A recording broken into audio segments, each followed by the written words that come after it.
Have you ever really stopped to think about what's going on behind the food on your plate? I mean, sure, we see farms, we see fishing boats, but underneath all that, there's this hidden world of science, business, and even philosophy. So let's dive into that world together. So let's start with a question that sounds super simple, but it's really not. When I say the word agriculture, what's the first thing that pops into your head? Is it just, putting seeds in the ground and waiting for stuff to grow? For most of us, yeah, it's exactly that, planting and harvesting. But the reality is so much bigger, so much more complex. Modern agriculture is a deep dive into genetics, into pathology. That's the science of plant diseases. It's about tricky economics, and yep, even competing philosophies that decide how our food gets made. Okay, so what is agri-fishery, really? Let's build a solid foundation here because trust me, it's way more than just a farm. The word itself actually gives us a pretty good clue. Agriculture comes from the Latin words auger, which means soil, and cultura, for cultivation. But from those simple roots, it blossoms into three completely different things at once. It's a science, it's an art, and it is absolutely a business. And here's how those three faces play together. As a science, you're using fields like genetics to create stronger crops. As a business, well, the bottom line is maximizing profit by managing all your resources. And as an art, it's that ancient, timeless practice of cultivation, not just for food, but for fiber, for fuel, and even for medicine. All right, now for the fishery part of agro-fishery.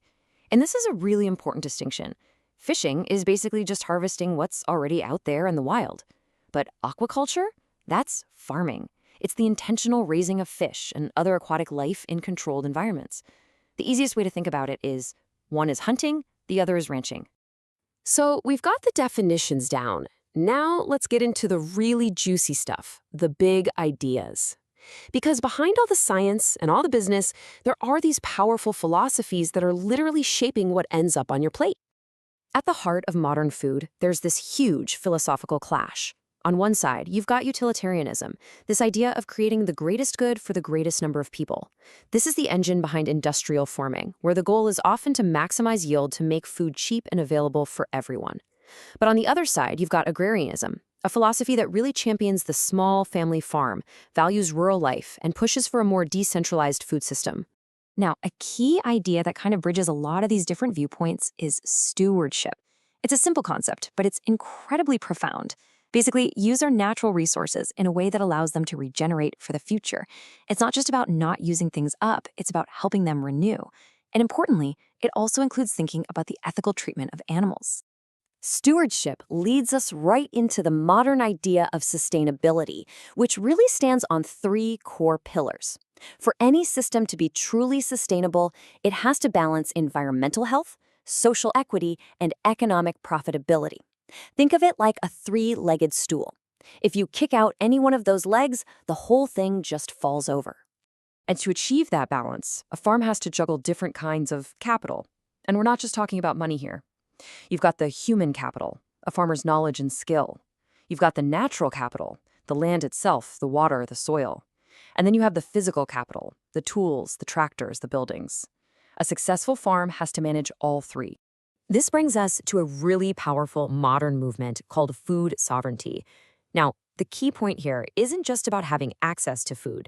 It's about the right of people and communities to control their own food systems, to make them sustainable, culturally appropriate, and to put local needs first ahead of, say, big global corporate interests. But this idea often gets misunderstood. People hear local control and think it means shutting the door on the rest of the world. So let me ask you, true or false? Food sovereignty is against all international trade. What do you think?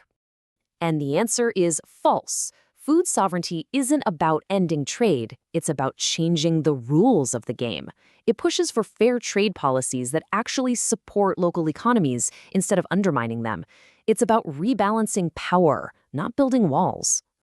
So these ideas didn't just appear out of thin air. They're all part of this long evolving story. For our last section, let's take a quick trip, a whirlwind tour through the history of how we make our food. Our story kicks off more than 10,000 years ago with the birth of settled agriculture. Then we see these huge leaps, like advanced fishing tools showing up in ancient Egypt. Then bam, the 19th century, and steam-powered boats open up the deep seas. The 1960s brought the Green Revolution, a massive switch to industrial farming. And then in 1991, this fascinating historical accident happens.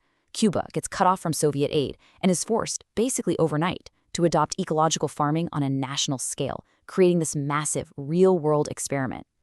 Let's just pause on that green revolution for a second. It's often talked about as this huge success for increasing food production. And it was, but it came with a pretty big price tag.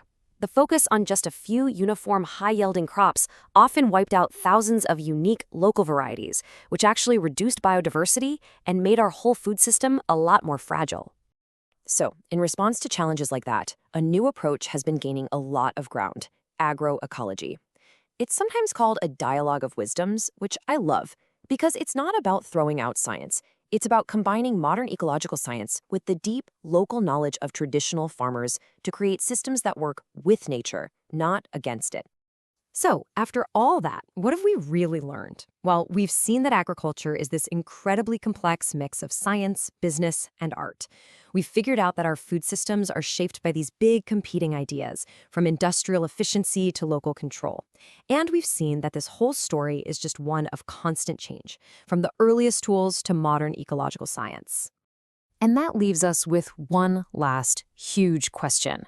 We're standing at this crossroads of history, science, and philosophy, which means we get to have a say in what comes next.